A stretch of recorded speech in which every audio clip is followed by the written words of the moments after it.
Bom dia, pessoal. Vamos lá, vamos começar a eletricidade tratando hoje de força eletrostática, que é dada pela lei de Coulomb. Mas antes de passar para a força eletrostática, a gente vai ver um pouquinho do modelo atômico. Então, olha, nós temos aqui o seguinte.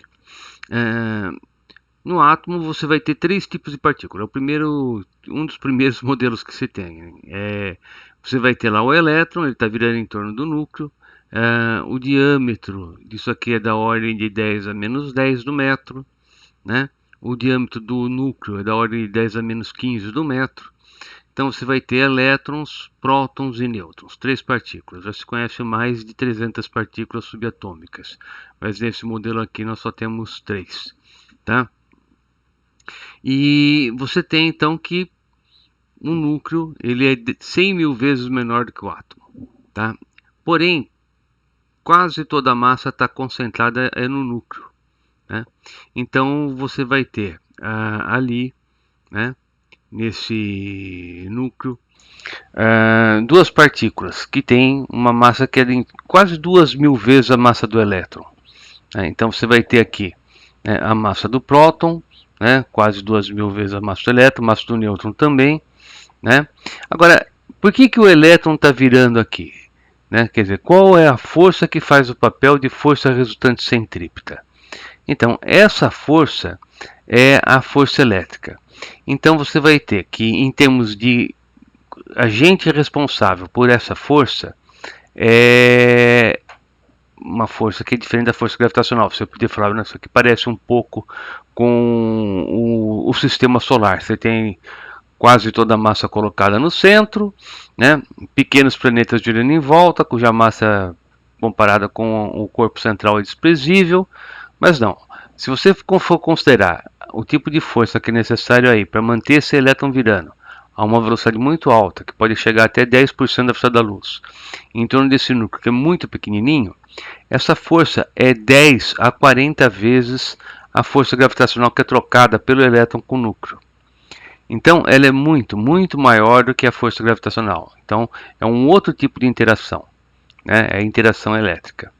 Então, se diz que, em termos de massa, a massa do próton ou a do nêutron é cerca de 2000 vezes maior que a massa do elétron.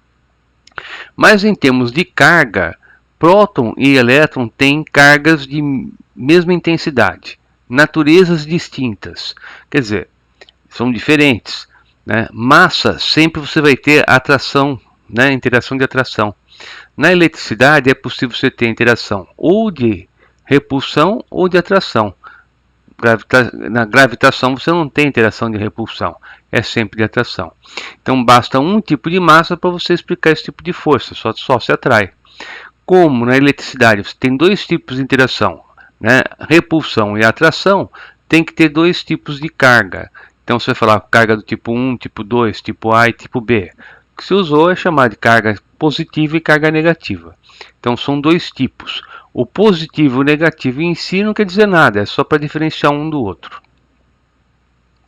Então, né, você tem aí que o nêutron, como o próprio nome fala, não vai ter carga elétrica, né, ele é neutro, a carga elétrica dele é zero. O próton vai ter o valor da carga fundamental, que é de 1,6 vezes 10 a menos 19, e o elétron vai ter esse mesmo valor, diferenciado pelo sinal. Então é menos 1,6 vezes 10 a menos 19. Tá? Bem, como a carga elétrica está associada a esse valor, né, da carga fundamental, né, da carga do elétron, o que vai acontecer é que todos os valores de carga elétrica são múltiplos inteiros desse valor. Ou seja, né, ela é quantizada. Carga elétrica tem um quantum, tem um mínimo.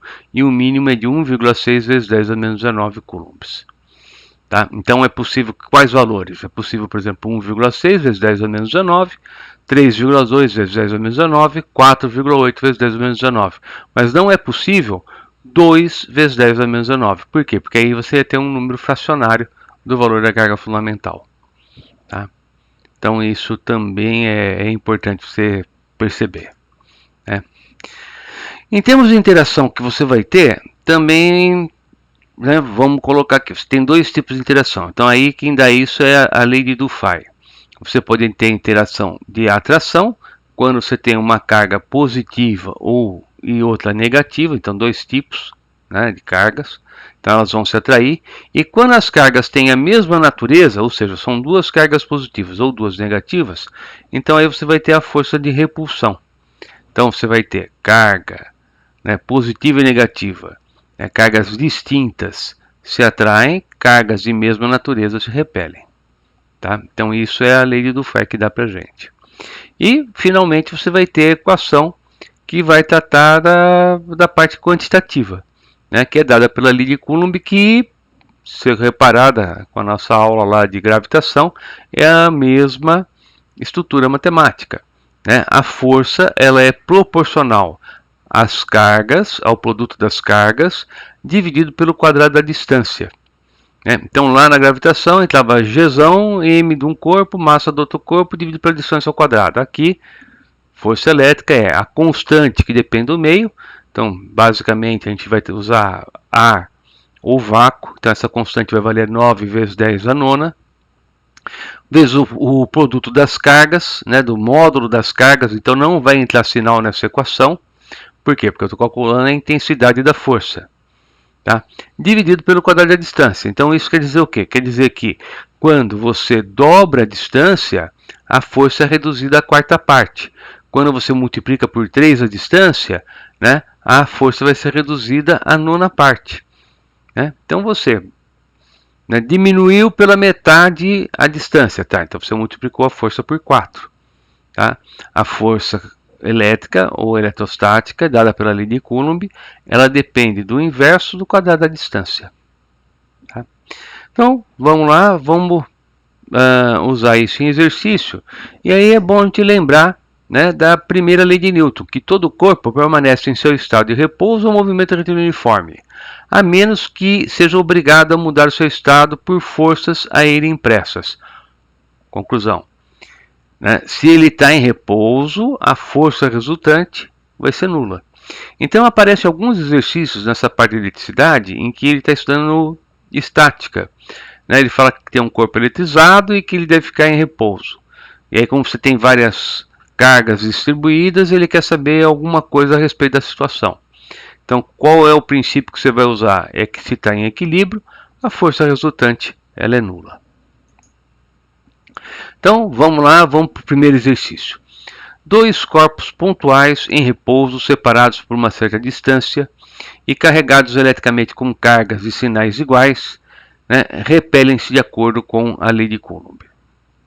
Então, né, se a quantidade de carga de um dos corpos for triplicada, a força de repulsão elétrica permanecerá constante, aumentará, né, ou diminuirá. Bem, se você multiplica, né, a carga por 3, a força vai ser multiplicada por 3. Então aí é direto, né? A resposta não tem nem ponta a fazer, é só você pegar e colocar aí, né, essa resposta. Então, item A está feito. E se forem mantidas as cargas iniciais, mas a distância entre os corpos for duplicada, a força de repulsão elétrica permanecerá constante, aumentará ou diminuirá. Bem, se você multiplica por 2 a distância, a força vai ser reduzida por 4. Tá? Então, multiplica por 3 no item A e divide por 4 no item B. Tá bom? Segundo exercício, aí da Unicamp. Duas cargas elétricas, Q1 e Q2, atraem-se quando colocadas próximas uma da outra. Né? Bem, o que se pode afirmar dos sinais de Q1 e de Q2? Bem, se elas se atraem, né, então são distintos, são diferentes. Uma é positiva, a outra é negativa. Isso seria a resposta do item A. Item B. Se a carga Q1 é repelida por uma terceira carga Q3 positiva, então quer dizer que o Q3 sendo positivo, o Q1 também é positivo. Qual é o sinal do Q2? É negativo, né? Então, tá aí.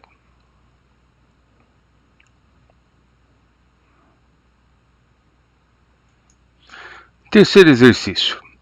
Duas pequenas esferas carregadas repelem-se mutuamente com uma força de 1 newton quando separadas por 40 centímetros.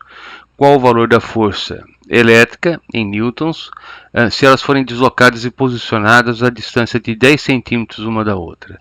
Bem, se a distância era de 40, passou para 10, você dividiu por 4. Bem, então você vai multiplicar a força por 16, né? Proporcional ao inverso do quadrado. Então vamos lá, vamos pegar aqui, né, a nossa mesinha e vamos fazer, né, essa continha.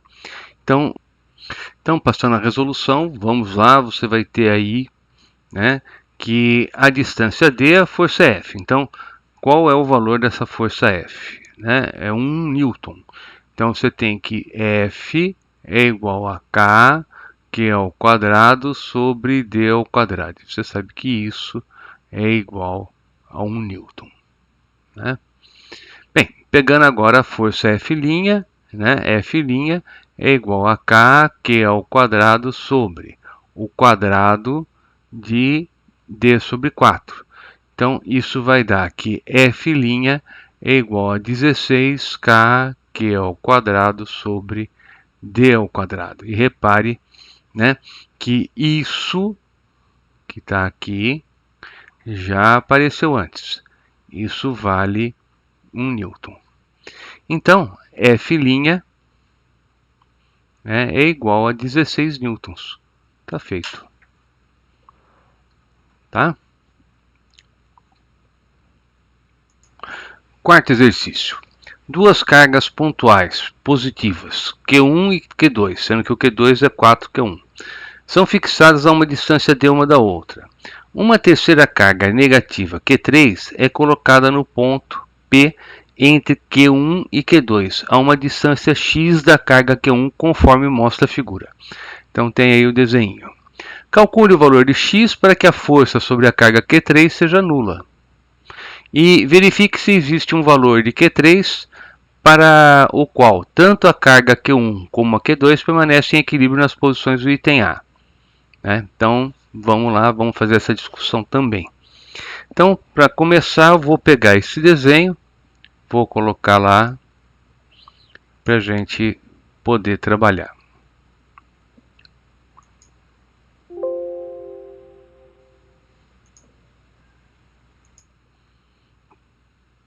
Então, nós vamos ter aqui o seguinte, né? Item A. Né? O valor da força que 1 faz em 3 é igual ao valor da força que o 2 faz em 3. Então, vamos lá, olha. Essa aqui é a carga 1 e ela faz essa força, né, que eu vou chamar de F13, que é a força que o corpo 1 faz no 3. Aí você tem aqui, né, a carga 2 e ela faz, por exemplo, essa força F23. Né?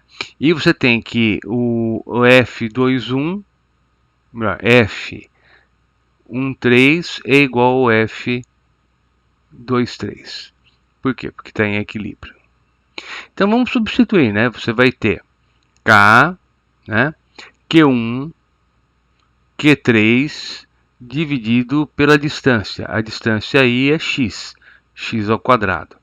Isso vai ser igual, né, a força 23. Então isso vai ser Q4, Q1 vezes o Q3 dividido, né, pela distância que você tem aqui. E essa distância é essa.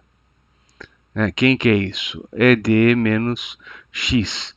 Então aqui vai ficar o quadrado de D menos X. Como você pode perceber, isso não depende da carga Q3 que você vai colocar, depende das outras duas que estão em volta. Né? Então, você vai ter aqui o seguinte, ó, também não depende da constante do meio. Né? E aí, o que você pode fazer, né, é simplificar. Vamos tirar também já o Q1 que está aqui. Ó. Eu tenho aqui o Q1, também não vai depender do Q1. Pronto. Né? Então, agora eu tenho aqui o seguinte, eu tenho uma proporção. Então, eu tenho que 1 sobre x ao quadrado é igual a 4 sobre o quadrado de d menos x. Aí, vamos tirar a raiz quadrada disso. Então, isso vai dar 1 sobre x, que é igual a 2 sobre d menos x. Né? E, portanto, o x ele é igual a d sobre 3. É só você equacionar aqui, tá? O valor do Q1, né? E aqui você tem a relação que você quer tirar, né? Você já sabe também que o x ele é igual, né, a d sobre 3 que a gente acabou de fazer no item A.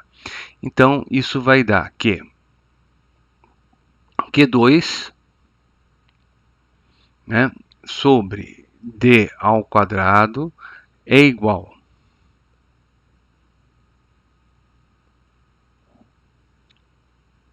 a Q3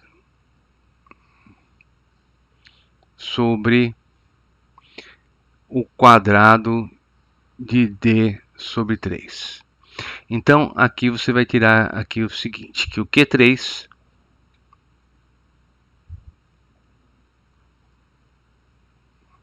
né, ele é igual a 9, melhor, 9 não, 1 nono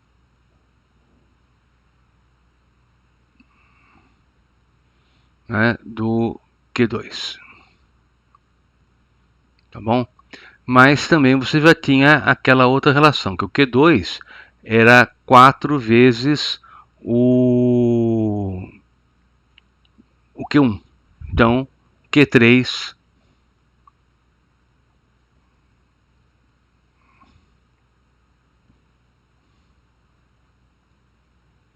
né, é igual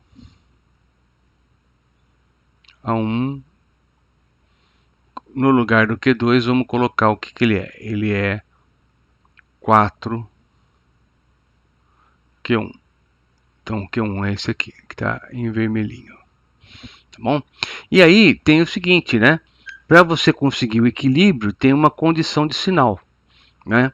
Então, você tem que ter que essa carga aqui tem que ser, né, de sinal distinto, né, tanto do Q1 como do Q2, para poder equilibrar. Tá? Então, se você tem que Q1 e Q2 estão se repelindo, né, você vai ter que ter o Q3 atraindo tanto o Q1 como o Q2, senão isso aí não para em equilíbrio. Tá bom? Então, tá feito aí, né? E daqui a pouco eu volto para falar de campo elétrico. Até mais.